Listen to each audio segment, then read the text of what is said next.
ભૂતલમાં જે લોકવેદમાં જે સાધનો બતાવ્યા છે ને, એટલે કે પુષ્ટિજીવો સિવાયના જે બધા જપ તપ શ્રાદ્ધ કરે, કર્મકાંડ કરે, એ બધુંય પુષ્ટિજીવ માટે છે જ નહીં. એ તો બધું બ્રહ્માદિક સૃષ્ટિ પ્રવાહી મર્યાદા માટેનું છે, તે પુષ્ટિજીવ માટેના નથી. તેને તો તે હાનિકારક છે, તેનાથી સદાય દૂર રહેવું.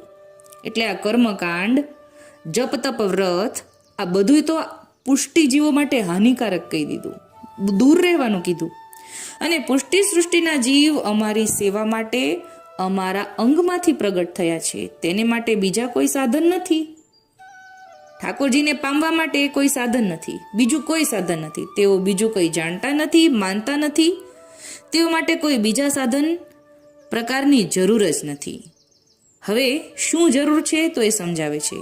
અનન્ય આશ્રય, અસમર્પિત ત્યાગ અને અનન્ય ભાવથી પ્રભુની સેવા અને સમરણ, એ જ તેના સાધન ફલરૂપ છે. એટલે ઉપર જે આપણને ફળ બતાવ્યું, એના માટે ખાલી આ જ સાધન કરવાની જરૂર છે.